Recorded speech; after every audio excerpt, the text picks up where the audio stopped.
இன்றைய வேளாண் தொழில்நுட்ப பகுதியில் பீர்க்கங்காய் புதிய ரகம் மற்றும் சாகுபடி முறைகள் குறித்து மதுரை மாவட்டம் வேளாண்மை கல்லூரி மற்றும் ஆராய்ச்சி நிலைய தோட்டக்கலைத்துறையின் பேராசிரியர் மற்றும் தலைவர் முனைவர் எம் ஆனந்தன் அவர்கள் தரும் தகவல்கள்.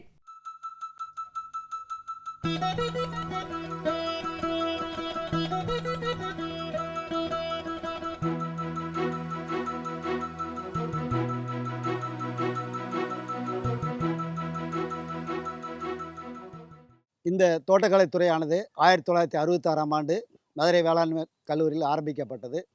அன்று முதல் இன்று வரை விவசாயிகளுக்காக பல்வேறு தொழில்நுட்பங்களையும் பல்வேறு ரகங்களையும் உற்பத்தி செய்து விவசாயிகளுக்கு கொடுத்து வருகிறோம். குறிப்பாக மதுரை மாவட்டம், தேனி மாவட்டம், திண்டுக்கல் மாவட்டம், விருதுநகர் மாவட்டம், ராமநாதபுரம் மாவட்ட விவசாயிகளுக்கான தேவையான தொழில்நுட்பங்களும் அதற்கு சார்ந்த ரகங்களையும் நாங்கள் உற்பத்தி பண்ணி கொடுத்து கொண்டு இருக்கிறோம்.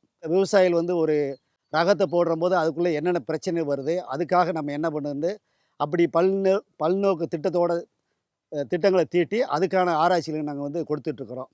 அதன் மூலமாக பார்த்திங்கன்னா கடந்த ஆண்டுகளாக கிட்டத்தட்ட ஒரு 12 ரகங்களை விவசாயிகளுக்கு மலர்லேருந்தும் சரி காய்கறிலேருந்து சரி நாங்கள் கண்டுபிடிச்சு நாங்கள் விவசாயிகளுக்கு கொடுத்துட்ருக்கோம். அதில் குறிப்பாக சொல்லணும்னு பார்த்திங்கன்னா கடந்த ஆண்டு 2023 ஒரு ரகம் நாங்கள் வெளியிட்டிருக்கோம் பீர்க்கையில். இந்த ரகமானது கிட்டத்தட்ட ஒரு 9 வருஷம் நல்ல உழைப்பால் அதை நான் கண்டுபிடிச்சோம். எல்லா பேத்துக்குமே தெரியும், இந்த பீர்க்க ரகமானது இருக்கிறதுலே பூசணி குடும்பத்தில் பீர்க்க மட்டும்தான் அனைவராலையும் விரும்பி சாப்பிடக்கூடியது.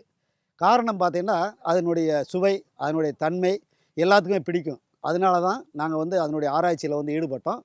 அதில் குறிப்பாக அந்த பீர்க்கை இப்போ காலங்களில் நிறையா அதில் தொக்கு செய்கிறோம், ஜாம் செய்கிறோம், ஊறுகாய் செஞ்சு விவசாயிகள் சாப்பிட்டுட்ருக்காங்க, பொதுமக்கள் சாப்பிட்டுட்ருக்காங்க. அதுக்காக நாங்கள் ஒரு ஆராய்ச்சியில் ஈடுபட்டோம்.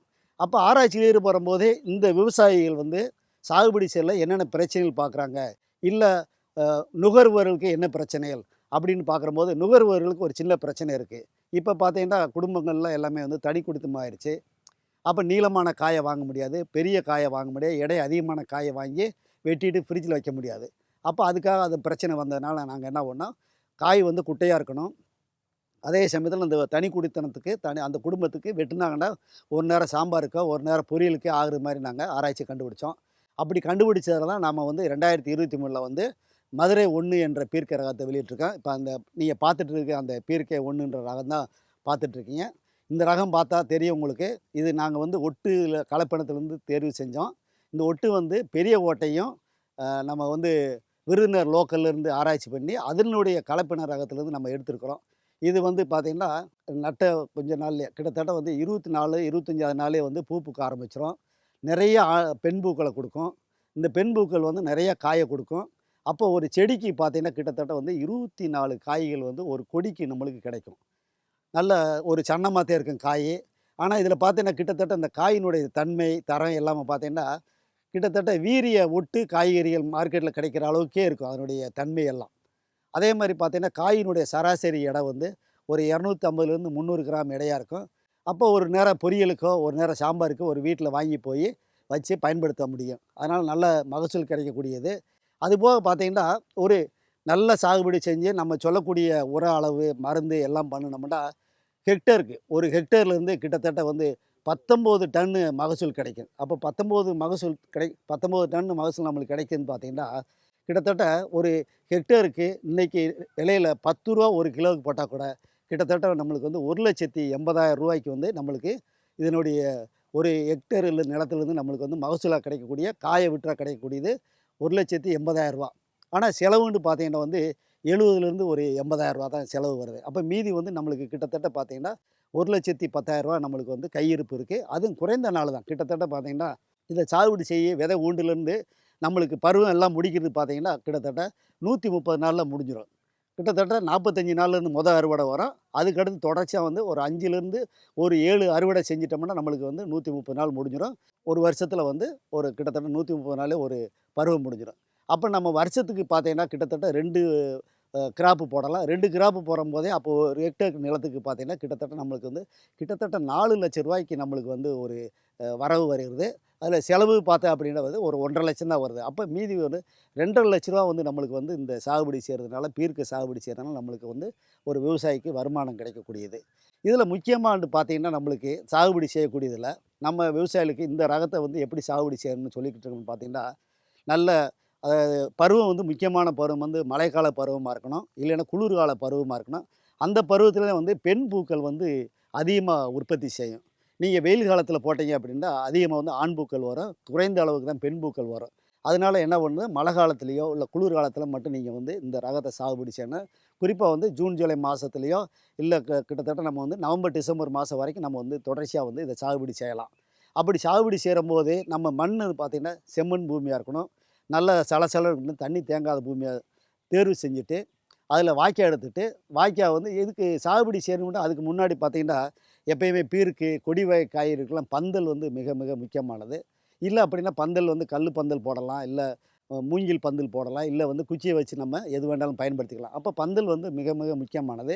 அப்படி தேர்வு செஞ்சுட்டு, அந்த வயல்ல நல்லா உழவு போட்டுட்டு, அதுக்கடுத்து வந்து வாய்க்கா எடுக்கணும். வாய்க்கா எடுக்கணும்னு பார்த்தீங்கன்னா, 2 மீட்டருக்கு 2 மீட்டர் இடைவெளியில வாய்க்கா எடுத்து, அந்த வாய்க்கா எடுத்ததில நம்ம வந்து குழி எடுக்கணும். குழி எடுக்கிறம்போது அதே அளவுக்கு 2 மீட்டர் அல்லது 1 1/2 மீட்டர் நீளத்தில குழி எடுத்து, அந்த குழி வந்து ஒரு ஒரு அடி அளவுக்கு அகலம், நீளமா உள்ளத வந்து நம்ம குழி எடுத்து, அந்த குழிய வந்து ஒரு செம்மண் ஏற்கனவே மண் எடுத்து வெளிய போட்டிருப்பீங்கள்ல, அந்த மண்ணு சேர்த்துக்கிறணும். அது போக வந்து தொழு எருவோ, இல்ல நல்ல கம்போஸ்ட்டு, மக்கிய உரங்கள உள்ள போட்டு நிரப்பி வச்சுட்டு, அடுத்து வந்து நம்ம விதைய போடுறதுக்கு தயாராகிக்கலாம். இந்த விதை போடும்போது வந்து விதைக்கு போடுறதுக்கு முன்னாடி அந்த விதைய வந்து விதை நேர்த்தி செய்யணும். ஏன்டா விதை நேர்த்தி செஞ்சா தான் நம்மளுக்கு வந்து ஒரு பூச்சி கட்டுப்பாடு இருக்கும், ஒரு நோய்க்கு வராம இருக்கும். அதுக்காக விதை நேர்த்தி செய்றது வந்து ரொம்ப ரொம்ப முக்கியமானது. அப்ப அந்த மாரி விதை நேர்த்தி செஞ்சுட்டு, குழிக்கு 5 விதை 5 விதை போட்டீங்கன்னா, 5 விதை போட்டு முடிஞ்சுச்சுன்னா, கிட்டத்தட்ட 4வது நாள், 5வது நாள் வந்து முளைக்க ஆரம்பிச்சுரும். இந்த முளைச்சு கொடி ஏறுற பருவத்தில என்ன பண்ணணும், அந்த குழிக்கு 5 விதை போட்டுருக்கணும். ஆனா, நம்மளுக்கு தேவையானது வந்து 3 நாத்து தான் வேணும். அதுக்கு மேல இருக்க 2 நாத்த வந்து களைச்சு விட்டுட்டு, இல்லன்னா புடுங்கி விட்டுட்டு, மீதி 3 நாத்த மட்டும் நம்ம வளர்த்து, குச்சி வச்சு கட்டி பந்தலுக்கு ஏத்தி விடணும். இந்த குச்சி கட்டி பந்தல் ஏத்துறதுக்கு வரைக்கும் பருவம் பார்த்தீங்கன்னா, கிட்டத்தட்ட நம்மளுக்கு ஒரு 20லேருந்து 25 நாளைக்குள்ள பந்தல் ஏறிரும்.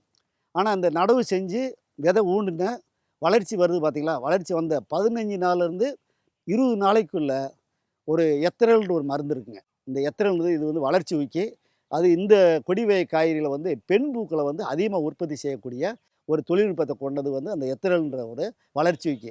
அதை என்ன பண்ணோம்னா 15 நாள்லேருந்து 20 நாளைக்குள்ள, அதாவது முளைச்சு வந்த 15 நாள் 20 நாளைக்குள்ள அந்த மருந்த வந்து 250 பிபிஎம் என்ற அளவுல தெளிச்சுட்டு, அதே மாரி அத திருப்பியும் அதே அளவு 1 வார இடைவெளில 7 நாள் இடைவெளியில 3 தடவ திருப்பி அதே மருந்த தெளிக்கணும்.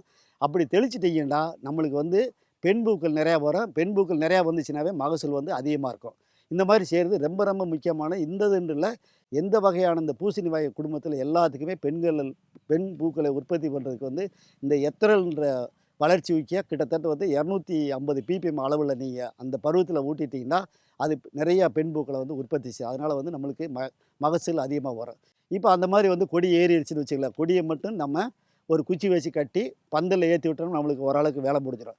அதுக்கு அடுத்து பார்த்தீங்கன்னா, மாத இடைவெளியில 2 தடவ இல்ல 3 தடவ வந்து களை எடுத்து வயல வந்து சுத்தம் பண்ணணும். அதுக்கு அடுத்து முக்கியமானது பார்த்தீங்கன்னா, நடவு அப்பயே வந்து 100 கிராம் காம்ப்ளெக்ஸ் உரம் வந்து ஒரு ஒரு குழிக்கு போடணும்.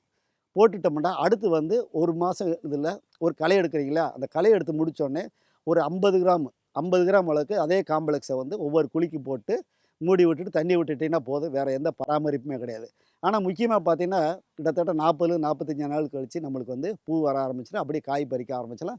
கிட்டத்தட்ட 50வது நாள்லேருந்து நம்மளுக்கு அறுவடை வரும். அதாவது பூவு பெண் பூ இன்னைக்கு வந்திருக்கு. அந்த பெண் பூ வந்ததுலேருந்து பார்த்தீங்கன்னா, 13லேருந்து 14 நாளைக்குள்ள நம்ம வந்து அறுவடை செஞ்சு மார்க்கெட்டுக்கு கொண்டு போலாம். 16 நாளைக்கு மேல விட்டுறக்கூடாது. 14 நாளைக்கு மேல விட்டுட்டோம்னா, அதில வந்து நார்கள் பெருக்கி நம்ம வந்து சாப்பிடுற பக்குவம், காய்கறிக்கு பக்குவமெல்லாம் போயிரும். அதுக்கடுத்து விதைக்க போயிரும். அதனால வந்து அந்த 13லேருந்து 14 நாள் பருவத்தில நம்ம அறுவடை செஞ்சு மார்க்கெட்டுக்கு விக்கலாம். இன்னொரு முக்கியமான பிரச்சனை என்ன வரும்னு கேட்டீங்கன்னா, இந்த பீர்க்கு சாகுபடி செய்யறதுல வந்து புழுக்கள் வரும். இந்த புழுக்கள வந்து நம்ம தருணத்தில கட்டுப்படுத்திட்டோம்னா, அதுக்கு வந்து காண்டாய்ட் பாய்சன் நெறையா இருக்கு. இல்லைன்னா கூட நீங்க வந்து இதே வேப்ப எண்ணெயோ, வேப்பஞ்சாற கூட பயன்படுத்தி நம்ம இத கட்டுப்படுத்தலாம். இந்த மாரி நெறையா வேலைகள அந்தந்த தருணத்தில தேவையானத பண்ணி எல்லாம் பண்ணிட்டீங்கன்னா, நம்மளுக்கு வந்து அறுவடைக்கு நல்ல மகசூல் வரும். நல்ல அதிக எடை வரும். கிட்டத்தட்ட வந்து 120லேருந்து 130 நாட்குள்ள இந்த அறுவடை வந்து வந்துடும். அதே மாரி ஏற்கனவே நம்ம சொன்னது மாரி தான் ஒரு ஹெக்டேர்லேருந்து கிட்டத்தட்ட பார்த்தீங்கன்னா, 18லேருந்து 19 டன் அளவுக்கு வந்து நம்மளுக்கு மகசூல் கிடைக்கும். விவசாயினே வந்து இந்த மாரி தகவல வந்து பயன்படுத்தி அதிக மகசூல் எடுத்து இந்திய வளர்ச்சிக்கும் நம்மளுடைய நாட்டு வளர்ச்சிக்கும் விவசாயத்தில் வந்து ஈடுபட்டு முன்னேற்றம் என்று வேண்டிக் கொண்டு நம்மளுக்கு தேவைகள் இருந்தால் பிற்காலத்தில் நம்மளுக்கு தேவைக்கு வரும்போது மதுரை வேளாண்மை கல்லூரியில் தோட்டக்கலைத்துறையினுடைய எங்கள் அலுவலகத்துக்கு வந்து நீங்கள் ஃபோன் போட்டு கேட்கலாம். இல்லைன்னா நேரடியாக வந்து விதைகள் இதுக்கு தந்து கொடுத்துட்ருக்கோம். இதை வந்து நாங்கள் விதைகள் உற்பத்தி வந்து 1 கிலோ விதை வந்து 1200 கொடுத்துட்ருக்கோம். இதில் வந்து சாம்பிள் சீட்ஸ்லேருந்து வீடுகளில் வளர்க்குறவங்களுக்கு வந்து 10 ரூபா சாம்பிள் சீட்ஸ் விற்றுட்ருக்கோம். இல்லைன்னா 100 கிராம் அளவுக்கு இருக்குது, 1/4 கிலோ அளவுக்கு இருக்குது.